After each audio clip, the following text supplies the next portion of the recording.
Welcome to our next podcast. I'm your host, Joanna Bradley, and I'm the owner of the Face Place Aesthetic Clinic up in Inverness. And I'm delighted to have Jojo back on our broadcast with me.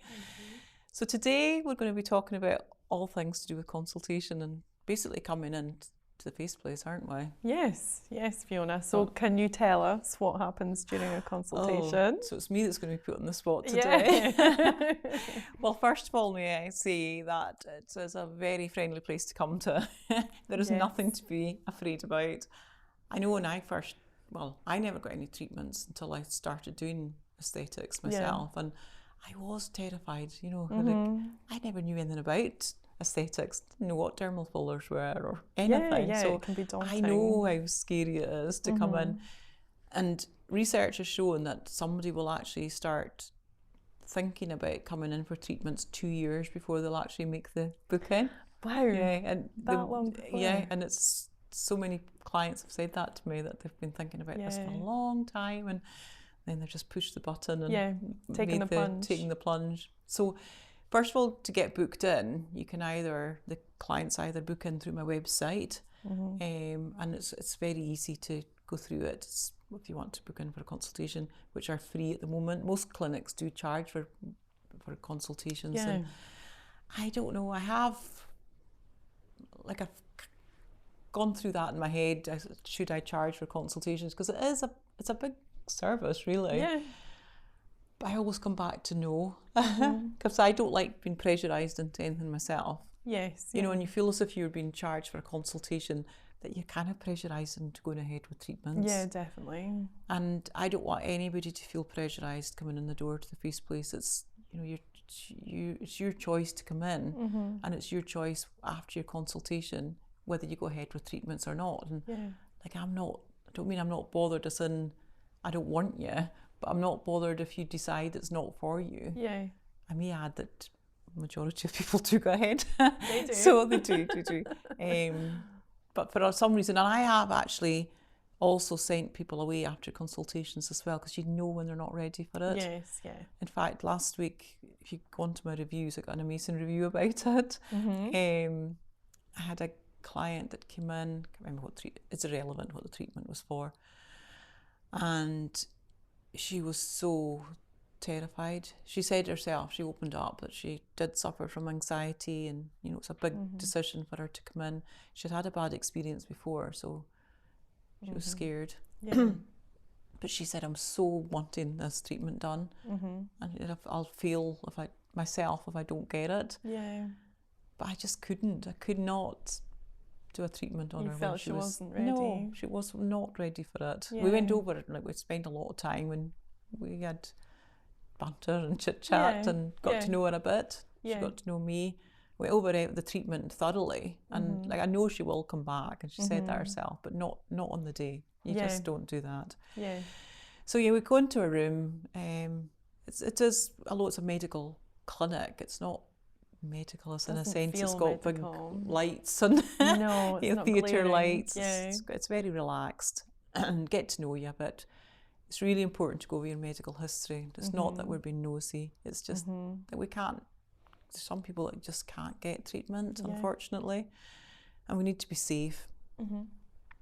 Every treatment has got some kind of risks, but it's the same with taking paracetamol, getting your hair dyed.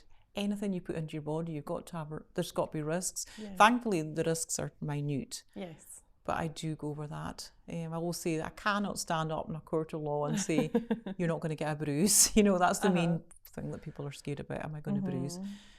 You've got to be realistic. You're putting a needle into someone. You're going to... You can't say that you're not going to have a bruise, because it's trauma to the skin, isn't it? Yes, yeah. So it's managing expectations as well. We do have the odd occasion that some people will come in and they watch TikTok and they see these people they've obviously had facelifts.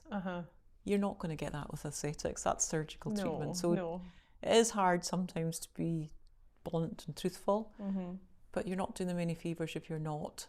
You're not going to be taking all money from someone if you're not going to make a difference to them, are you? Yeah.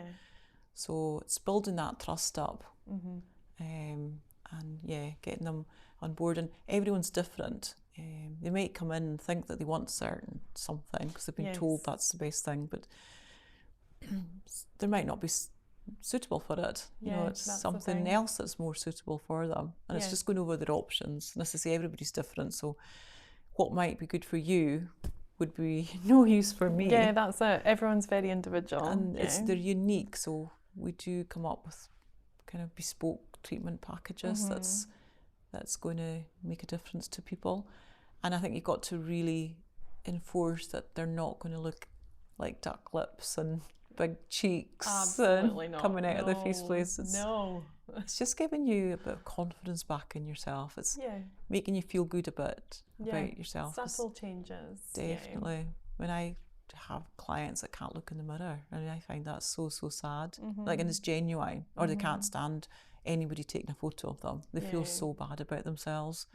And see, when you see them put pictures on Instagram after having treatments or being able to look in the mirror, it's just it's magical. So the consultations are very painless. We do have a bit of a laugh, I must say. I do, probably can tell, like, I can chat.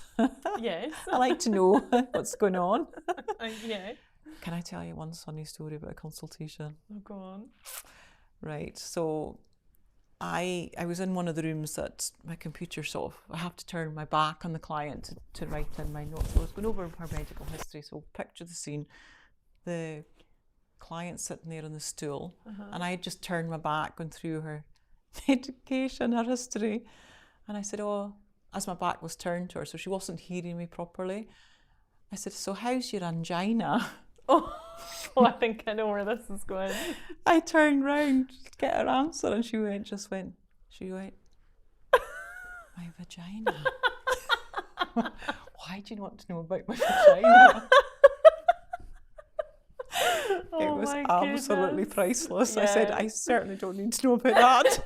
I promise you.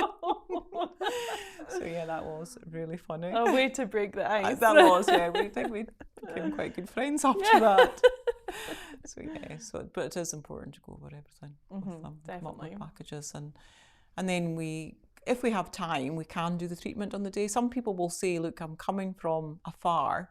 If after consultation, can I have the treatment? And we usually say, if they can, they can. If not, we'll book them in for a time that's suitable for them to come and get treatments. So it's been great playing host this time on the podcast with you, Fiona. Thank you. You're very welcome.